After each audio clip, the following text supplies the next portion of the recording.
Hello दोस्तों, मैं रोहित सिंह फिर से आप सभी का क्राइम सीन चैनल पर एक बार स्वागत करता हूं। उम्मीद करता हूं कि आप सभी लोग बहुत ही अच्छे होंगे। तो दोस्तों, आज की यह घटना 1974 में एक फिल्म आती है राजेश खन्ना मुमताज अविनीत देसाई की, रोटी। और इस सुपरहिट फिल्म में राजेश खन्ना द्वारा निभाया गया पात्र मात्र एक रोटी की खातिर राजेश खन्ना अपराधी बन जाते हैं। इस रोटी फिल्म की तरह इस कहानी में भी एक नौकर रोटी के लिए अपनी ही रोजी नाम की मालकिन का कत्ल कर बैठता है। इत्तेफाक यह भी है कि रोटी फिल्म के नायक राजेश खन्ना की तरह ही इस नौकर का नाम भी राजेश ही होता है दोस्तों। तो दोस्तों, इस प्रस्तुत घटना को जानने के बाद आप हमें कमेंट सेक्शन में जरूर बताएं कि क्या आखिर एक रोटी के लिए अपने मालकिन का हत्या करना कहां तक जायज है। तो दोस्तों, चलिए इस घटना को विस्तार से आपके सामने रखते हैं। तो दोस्तों, अगर आप भी इस चैनल पर नए हैं तो चैनल को जरूर सब्सक्राइब करें ऐसे ही नई नई घटनाओं को जानने के लिए। दोस्तों, राजेश उर्फ बिल्ट पासवान गांव बथनी रामबट्टी जिला मधुबनी बिहार का रहने वाला होता है और पिछले लगभग 1.5 साल से हरियाणा के जिला यमुनानगर के जगधरी के न्यू जैन नगर कॉलोनी में रहने वाले राजेंद्र सिक्का के कोठी पर ही वह काम करता है। राजेंद्र सिक्का शहर के सबसे बड़े उद्यमियों में गिने जाते हैं। उनका अपना स्टोन क्रेशर के वे मालिक भी होते हैं। राजेश उससे पहले खिदराबाद स्थित आरके स्टोन में काम कर चुका होता है। दोस्तों, दरअसल राजेंद्र सिक्का का वजन जरूरत से ज्यादा ही बढ़ रहा था, इसलिए डॉक्टरों की सलाह पर उन्होंने अपना वजन कम करने के लिए ऑपरेशन करवाया था। बहरहाल 16 मई को राजेश 7 बजे उठ जाते हैं। सबसे पहले उसने कोठी में खड़ी कार धोई। उसके बाद राजेश ने राजेंद्र शिका की ड्रेसिंग के बाद सबके लिए नाश्ता बनाता है और वह नाश्ते को परोसता भी है। करीब पौने 11 बजे राजेंद्र शिका अपने बेटे दीपांशु उर्फ मोटी के साथ घर से निकल जाते हैं। घर पर राजेश के अलावा दीपांशु की पत्नी रोची और उसका 7 महीने का बच्चा ही केवल रह जाता है। राजेंद्र और दीपांशु के चले जाने के बाद राजेश ने पूरी कोठी की सफाई की। फिर वह छत के पंखों की सफाई करने लगता है। यह सारा काम निपटाने के बाद वह सामने वाले फ्लैट में कपड़े धोने के लिए चला जाता है। जब वह कपड़े धोकर उन्हें मशीन में ड्राई कर रहा होता है यानी सुखा रहा होता है, तो मशीन कोठी में रखी होती है। वह जब कपड़े लेकर कोठी पर पहुंचता है, कोठी का दरवाजा अंदर से वह बंद पाता है। दरवाजा खुलवाने के लिए उसने रोजी को कई आवाजें दी, पर अंदर से कोई प्रतिक्रिया नहीं आती है।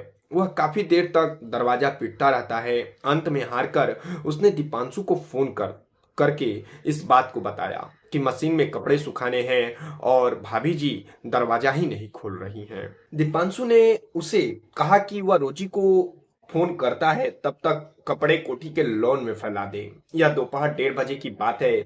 इसके लगभग 10 मिनट बाद हिमांशु का फिर फोन आता है राजेश के फोन पर। दीपांशु फिर राजेश से कहता है कि वह काफी देर से रोजी को फोन ट्राई कर रहा है पर वह फोन नहीं उठा रही है। तुम कोठी में जाकर देखो क्या बात है। लेकिन मैं अंदर जाऊंगा कैसे, राजेश ने कहा। कोठी का गेट तो अंदर से बंद है। मैंने इतना दरवाजा पीटा पर भीतर से कोई आवाज ही नहीं आई। ठीक है, तुम किसी तरह दीवार फांद कर भीतर जाओ और जो बात है मुझे तुरंत बताओ। ये बात दीपांशु राजेश से बोलता है। वहीं दोस्तों, दीपांशु के कहने पर राजेश कोठी की दीवार फांद कर अंदर जाता है, लेकिन अंदर का नजारा देखकर उसने दीपांशु को फोन करने के साथ साथ शोर मचाना भी शुरू कर दिया। उसकी चीखें सुनकर पड़ोसी भी दौड़े चले आते हैं।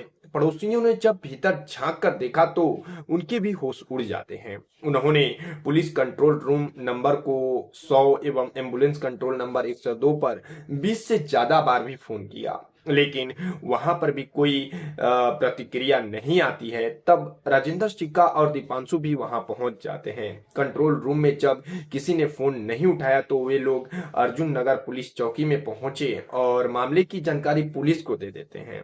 मामला हाई प्रोफाइल फैमिली से जुड़ी होती है, इसलिए एसपी कुलदीप यादव खुद मौके पर पहुंचते हैं। दोस्तों, क्राइम टीम भी मौके पर पहुंच जाती है। यह घटना 16 मई 2019 की होता है। जगधारी की न्यू चैन नगर कॉलोनी में रहने वाले स्टोन क्रेशर उद्यमी राजेंद्र सिक्का के घर का दृश्य दिल दहला देने वाला होता है। किसी ने दीपांशु की पत्नी रोजी सिक्का की गला काटकर निर्मम हत्या कर दी होती है। फर्श पर चारों ओर खून ही खून फैला होता है। सोफे पर भी खून का दाग होता है। यहाँ तक मृतक का गला काटते समय खून की धार दीवार से भी टकराई होती है, जिसके ताजा छींटे इस बात की गवाही दे रहा होता है कि हत्या हुए ज्यादा समय नहीं हुआ है। दोस्तों, वहीं 7 महीने का मासूम बच्चा अपनी मां की लाश के पास बैठकर छाती से लिपटकर रो रहा होता है। बाद में नौकर राजेश जब कमरे में आया तो उस बच्चे को वह संभालता है। वहीं अगल बगल में लगी कैमरा की जांच शुरू की जाती है। सभी कैमरे लमसम बंद ही मिलते हैं पुलिस को। फिर राजेंद्र सिक्का और उनके बेटे दीपांशु ने पुलिस को बताया कि उन्हें किसी प्रॉपर्टी के पेपर बनवाने के लिए तहसील जाना होता है। आज काम नहीं हुआ तो वे आराम करने के लिए दोनों बाप बेटे अपने क्रेशर चले गए थे। तभी नौकर राजेश का फोन आता है। बहरहाल जगधारी सिटी पुलिस ने अज्ञात हत्यारे के खिलाफ रोजी के ब्लाइंड मर्डर की रिपोर्ट दर्ज कर अपनी तरीके से जांच की प्रक्रिया वे शुरू कर देते हैं। तो प्रारंभिक जांच मामला में केवल रोजी की हत्या करने का ही मामला सामने आता है, लेकिन जिस बेरहमी से हत्या की गई होती है उससे व्यक्तिगत रंजिश का होना साफ नजर आता है। पुलिस टीमों ने क्राइम सीन को एक बार फिर दोबारा बारीकी से चेक करने का फैसला लेते हैं और चेक करते हैं। इस बार पुलिस ने सामने वाले उस प्लॉट को भी चेक किया जिसमें नौकर राजेश रहता था। पुलिस को वहां कुछ ऐसे सबूत मिले जिसकी वजह से पुलिस सिक्का परिवार के नौकर राजेश को पूछताछ के लिए अपने साथ थाने ले आती है। दोस्तों, वहीं तीसरा शक और पुख्ता सबूत यह था कि जिस मकान में नौकर राजेश रहता था वहां से कुछ ऐसे कपड़े बरामद हुए थे जिन्हें उसे समय धोया गया था। वे पूरी तरह से गीले थे। शायद उन्हें जल्दी सुखाने के लिए ही राजेश को मशीन की जरूरत पड़ी थी। इसके अलावा पानी के टंकी के पास से एक साबुन भी बरामद हुआ था जिस पर एक जगह हल्का खून भी लगा हुआ था। संभवतः उस साबुन से ही उसने हाथ साफ किए हो। इंस्पेक्टर भगवान सिंह यादव ने कपड़े सहित बाकी सभी चीजों को अपने कब्जे में ले लिया और लैब टेस्ट में भिजवा देते हैं। सीआईए स्टाफ टू वहीं दोस्तों, सीआईए स्टाफ के द्वारा पूछताछ करने पर नौकर राजेश पहले तो कई घंटे तक पुलिस वालों को घुमाता रहता है और उसने अपने एबनॉर्मल होने का ड्रामा भी किया, लेकिन पुलिस वालों ने जब सख्ती दिखाई तो उसे अपना गुनाह कबूल करना ही पड़ जाता है। फिर दोस्तों, राजेश ने रोजी सिक्का की हत्या की जो कहानी सुनाई उस पर विश्वास करना बहुत ही मुश्किल लग रहा था। राजेश ने बताया कि उसने रोजी की हत्या इसलिए की थी क्योंकि वह उसे कम खाना देती थी। यह सुनकर पुलिस अधिकारी चौंक गए और उन्हें यकीन नहीं हो रहा था कि क्या कोई रोटी के लिए किसी की इस तरह हत्या कर सकता है। बहरहाल राजेश ने पूछताछ के बाद हत्या की जो कहानी सामने आई इस प्रकार थी। राजेश की मां का देहांत हो चुका था। उसके 5 भाई बहन थे, 3 भाई और 2 बहनें। उसे छोड़कर बाकी सभी शादीशुदा थे। वह भी अपना घर बसाने के लिए पैसा कमाने अपने गांव से सैकड़ों किलोमीटर दूर जगधारी के यहाँ आया था। वह पहले आरके क्रेशर खिदराबाद में नौकरी पर लगा था। इसके बाद वह राजेंद्र सिक्का के पास नौकरी करने लगता है। सिक्का के यहाँ वह बहुत खुश होता है दोस्तों। भरपेट खाने के साथ उसे अच्छा वेतन भी मिलता है। वह भी जी जान से सिक्का परिवार का सेवा करता था और नौकर और मालिकों के बीच सब कुछ ठीक ठाक ही चल रहा था। अचानक राजेश के जीवन में मुसीबतों जैसी एक किसी पहाड़ की तरह आ खड़ी होती है। दोस्तों, अचानक राजेश के जीवन में मुसीबतें किसी पहाड़ की तरह आकर खड़ी हो जाती हैं। घटना वाले दिन 16 मई 2019 को फिर से वही कहानी दोहराई जाती है। सुबह 7 बजे राजेश काम पर चले जाता है और दोपहर को जब वह काम खत्म करके आता है और रोजी से कहता है, मालकिन मुझे भूख लगी है, मुझे खाने के लिए खाना चाहिए। तो रोजी उससे कहती है, खाना अभी बना नहीं है, दीपांशु के आने के बाद बनेगा, तभी मिलेगा। इस पर राजेश ने हाथ जोड़कर निवेदन करते हुए कहा, भाभी जी, साहब लोग पता नहीं कब तक आएंगे, लेकिन भूख से मेरी जान निकल रही है। यदि आप खाना नहीं बना सकती तो मैं खुद बनाकर खा लूंगा। रोजी ने तब उसे रटे रटाए सब सुनाए कि तुम खाने के लिए जानवरों की तरह बोलते हो और जानवरों की तरह खाते भी हो। हर बार यह बातें सुनते सुनते इस बार राजेश को काफी गुस्सा आ जाता है। वह इस बार रोजी को सबक सिखाने के लिए मन में ठान लेता है और चुपचाप वह रसोई की तरफ चला जाता है और रसोई में रखी सब्जी काटने वाली छुरी लेकर दबे पांव रोजी के कमरे में चला आता है, जहां रोजी वह अपने कमरे में बैठी मोबाइल फोन पर गेम खेलने में व्यस्त होती है और दबे पांव वह उसके पीछे पहुंचता है और बाएं हाथ से उसका गला कसकर पकड़ लिया होता है और दाहिने हाथ से गर्दन पर अनगिनत बार चाकुओं से वार करता है।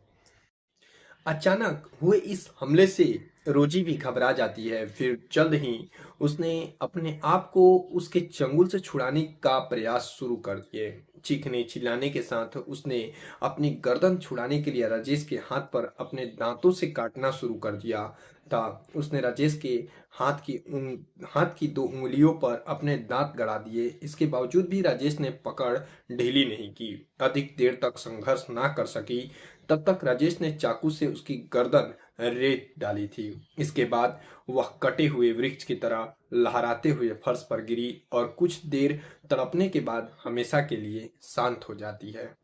दोस्तों, रोजी की हत्या करने के बाद उसने चाकू को धोकर रसोई में रख दिया और वहां से फरार हो जाता है। बड़े गेट पर खून के निशान ना आए इसलिए वह छोटे गेट के ऊपर से कूदकर बाहर की तरफ चला जाता है और उसने खून से सने कपड़े भी धो डाले थे। किसी को उस पर शक ना हो इसलिए उसने खुद ही रोजी के पति दीपांशु उर्फ मोंटी को फोन कर बताया था कि उसे वॉशिंग मशीन में कपड़े सुखाने हैं, लेकिन भाभी जी गेट नहीं खोल रही हैं। वह दोपहर के समय में अदालत से बाहर निकलता है तो उसने सीआईए स्टाफ की मौजूदगी में पूरी मीडिया के सामने अपने मालिक पर कई बड़े गंभीर आरोप लगाए। उसने कहा कि उस पर दबाव बनाया गया था कि वह रोजी की हत्या करे। यह सारी योजना हत्या से एक रात पहले बना ली गई थी। नौकर राजेश के अनुसार राजेंद्र सिक्का ने उससे कहा था कि घर में इतना पैसा आता है पर पता नहीं चलता कि वह जाता कहाँ है। उन्हें पैसों का कोई हिसाब किताब नहीं मिलता। राजेश के अनुसार उसने रोजी की हत्या करने से मना कर दिया था। तब उन्होंने उसे धमकी दी थी, यदि तू यह काम नहीं करेगा तो तू मरेगा। इसलिए उसने अपनी सुरक्षा के लिए उसने यह ऐसा मर्डर को अंजाम दिया। ऐसा राजेश का कहना है दोस्तों। वहीं दोस्तों, राजेश का कहना था कि राजेंद्र सिक्का ने उसे विश्वास भी दिलाया था कि उसे कुछ नहीं होगा। यदि कोई बात होती है तो तू रोजी द्वारा रोटी कम देने की बात बता देना। राजेश के अनुसार इस काम के लिए उसे कोई एडवांस धनराशि नहीं दी गई थी। यह कहा गया था कि अगले साल जब तुम शादी करोगे तो तुम्हें तुम्हारे 50,000 रुपए मिल जाएंगे। नौकर के इस सनसनीखेज बयान में केस में एक नया ट्विस्ट आ जाता है। पुलिस जहां अब राजेंद्र सिक्का को हिरासत में लेकर पूछताछ करेगी तो मृतिका के पति दीपांशु उर्फ मोंटी ने सीधे सीधे पुलिस पर आरोप लगाया कि वह जानबूझकर उसके पिता को फंसाने की कोशिश कर रही है। उधर 4 जून 2019 को रोजी के पिता जनक राज और मां सीमा रानी ने एसपी को दी गई शिकायत में आरोप लगाया कि दीपांशु ने 9 मई 2019 को उन्हें फोन करके 10 लाख रुपए की मांग की थी, जिस पर उन्होंने उससे कहा कि उन्होंने अपनी जमीन का सौदा कर दिया है, जिसकी रजिस्ट्री अभी नहीं हुई है। रजिस्ट्री होते ही वह पैसे दे देंगे। तो 16 मई यानी घटना वाले दिन दीपांशु ने फिर फोन करके पैसे मांगे थे। मना करने पर कुछ घंटे बाद ही रोजी की हत्या की खबर सामने आ जाती है। उन्होंने आरोप लगाया कि बेटी की हत्या में राजेंद्र सिक्का और दीपांशु भी शामिल है। उन्होंने केस की सीबीआई जांच कराने की मांग की। पुलिस की तरफ से नौकर राजेश द्वारा दिए गए बयानों की पुलिस ने जांच शुरू कर दी गई। जांच शुरू कर दी, पर कथा संकलन तक इस मामले में कुछ नया सामने नहीं आया था। रिमांड की अवधि समाप्त होने के बाद अभियुक्त राजेश को न्यायिक हिरासत में जिला जेल भेज दिया जाता है और पुलिस मामले की जांच कर ही रही होती है। तो दोस्तों, ये सच्ची घटना आपको कैसी लगी, आप हमें कमेंट सेक्शन में जरूर बताएं और इस चैनल पर नए हैं तो चैनल को सब्सक्राइब करना ना भूलें।